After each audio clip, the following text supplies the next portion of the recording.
Hello guys, this is Modest Major here, bringing you some commentary over some Turkey Bowl gameplay. I've already posted 2 Turkey Bowl gameplays, one on the Dawn Network and one on my channel, so I don't want to go too much into the actual gameplay mechanics. I just say that I love this game type.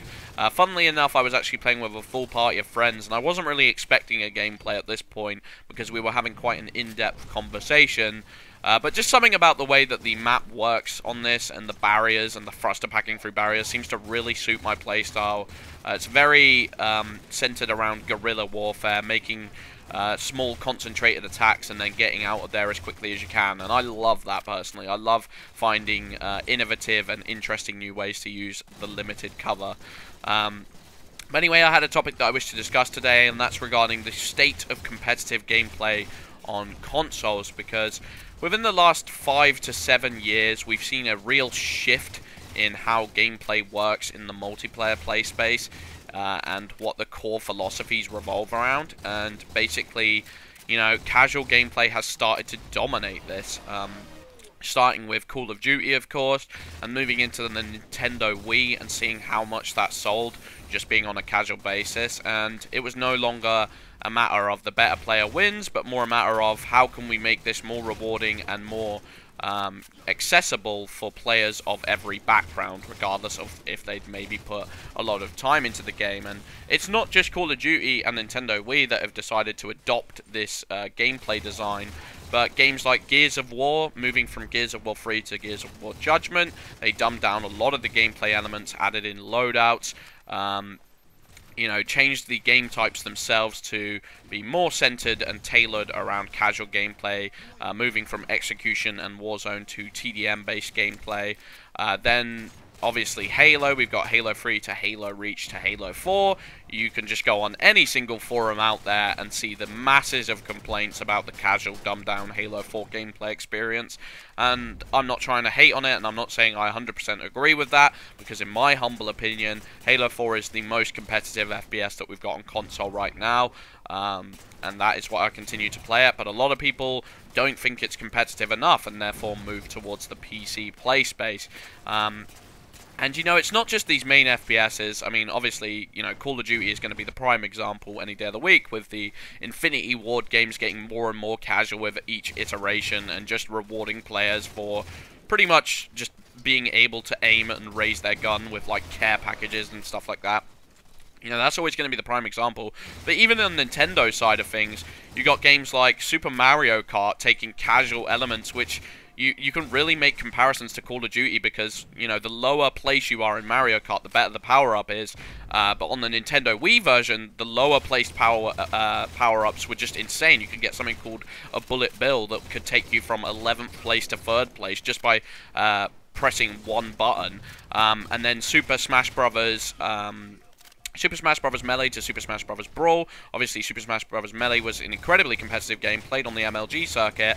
And then moving into Super Smash Bros. Brawl, they added in something called Final Smashes, where you were able to get a one-time power-up, which would pretty much make you Super Saiyan. In the case of Sonic the Hedgehog, it actually made him Super Saiyan, and he would just destroy people. And then with Fox McCloud, you could turn into a tank and just destroy everyone on the map at once.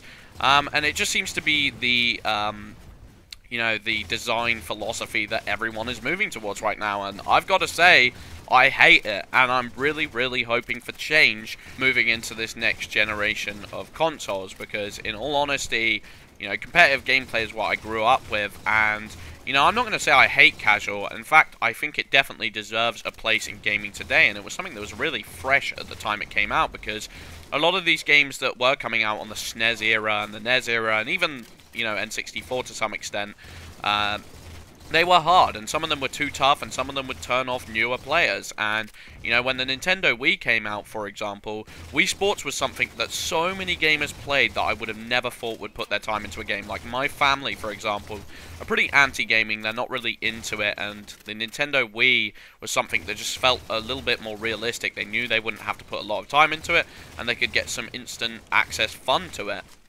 And, you know, that was really exciting. It could be a stepping stone towards introducing a lot of players to actual games. And the same could be said of Call of Duty. A lot of the younger players who aren't necessarily as adept and skilled at FPS, they get a chance to you know, feel the excitement and feel the rush, and then they want to work towards becoming a better player. So I definitely think it's a good stepping stone and a good place to start off. But the problem is, what isn't being tailored for is a competitive experience. We're not getting the other side of the coin, and you know, when you put in all this time into your game, you feel like you've kind of not gotten anything out of it. For example, me, you know, when I was playing Call of Duty, I got better at the game, I was improving, and towards the end of Black Ops 1, I had gotten, you know, the most skilled I'd ever been at gaming, and I felt like I could outplay the average player, and that was really exciting to me.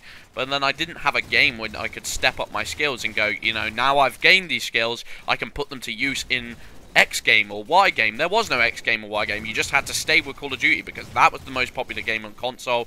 That was the most exciting at the time, and that was what everyone was talking about. And you know, it's such a shame. I remember when Nexus came out on the Xbox Live Arcade. Nexus was a arena shooter, very similar to Quake. It was actually based off of a Quake mod, and I was so excited for this game when it first came out because, you know, it had these arena-style shooter vibes, and there was like one or two really low casual elements. For example, it had a sort of kill streak system where you could get certain weapons, sort of similar to Ordnance, but still there was no denying that the better team would win 99% of the time, and the gameplay was fast-paced, frenetic, and just overall insane. But of course, when the game came out, it just bombed completely. It did not sell hardly any copies at all. I think the developer pretty much went out of business.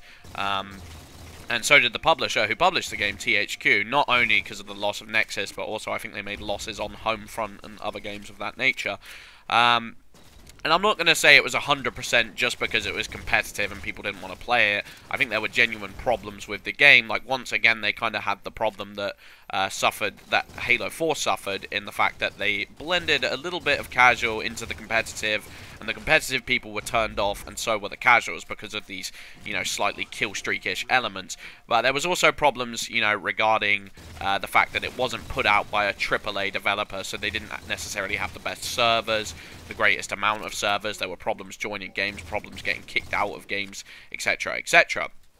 And once again, it just makes me really depressed that there isn't a AAA developer putting time into competitive games and trying to make incentives for competitive games. You know, that's one of the biggest problems, because I would happily play Halo 4 on a competitive basis. I think Throwdown is near enough perfect. I think when people are trying to make all these accusations against Throwdown and say, yeah, but there's still ordnance for armor abilities and there's still sprint, you know, I just honestly think that they're making mountains out of molehills. And, you know, when it comes down to it, I think you could have just as much fun playing Halo 4 competitively as Halo 3. For me, personally, if not more so, I extremely enjoy Halo 4 on a competitive basis, but in terms of incentives, they've just done such a bad job for it. You know, the most fun I have on Halo 4 playing competitive is playing these battle royales, because we give ourselves our own incentives, you know, the pride of winning against other people. We advertise it all over YouTube and stream certain gameplays. That's awesome, but, you know, the developers themselves seem to take no measures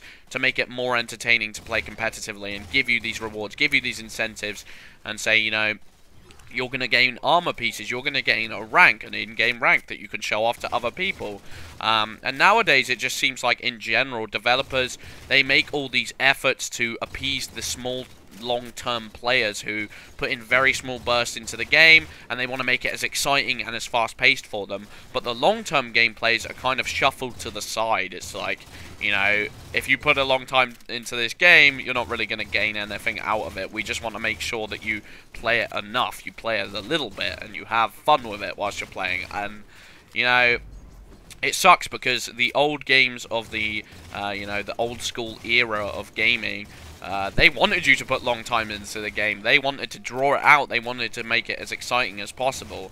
And I just miss that, personally. And I really hope it's something that's adopted in next generation of Xbox One and PS4, because we haven't seen a Quake-like, Unreal Tournament-like, you know, game changer in so long, and it's getting to the point where competitive gaming is becoming a niche, and I don't understand why a developer hasn't just come out and gone, you know what, people probably want a competitive shooter, they haven't had one in ages, and I don't care where it comes from, you know.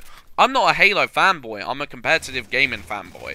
You know, a lot of people think that I'm just diehard loyal to the gaming, to Halo games, and I want to play any Halo game that comes out. That's not necessarily true. I do love the Halo franchise, but in all honesty, I just think that Halo 4 is doing the best job of competitive gaming on console right now because there is no physical alternative, and that's terrible. Like, I don't know. I don't know why, from a business standpoint, from a marketing standpoint, a company just hasn't looked and gone, oh yeah, this is a really big niche right now. Like, there are certain people who are still clinging onto console because they love the way that the controller feels and they love the community that they're a part of, but they have no real game to take seriously on there. And it's not a matter of, you know, loads of companies have come along and tried to do competitive and then it failed and then it bombed. I can't think of another example outside of Nexus that actually bombed, and Nexus you could put down to bombing because they did this mix of casual and competitive and didn't go all out on the competitive side of things.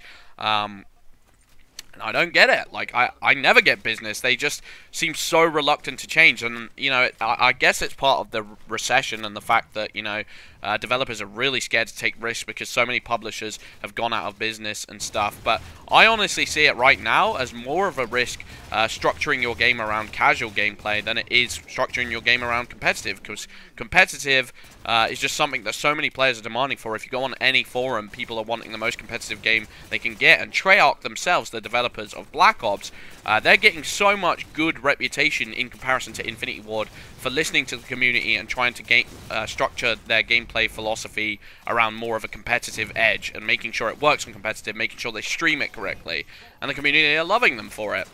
Whereas Infinity Ward, you see them going more and more downhill, despite listening to the casual community and despite, like, you know, revolving their game around casual gameplay mechanics. And I just think it's telling, to be honest. You know, making your game more like Call of Duty means you have to compete against Call of Duty instead of just doing your own thing and making your own market. And surely, you know, that's more risky to try and compete at Call of Duty's own game, which they've clearly already dominated. It's like the same as MMOs when you get World of Warcraft and people who try to make World of Warcraft clones. It seems like really risky business because WoW already perfected the model and there's no really choice in going against that. Anyway, I hope you guys enjoyed what I said. I know I rambled and went a bit off topic, but hope you enjoyed the video, guys. I've been Modest Major. Peace.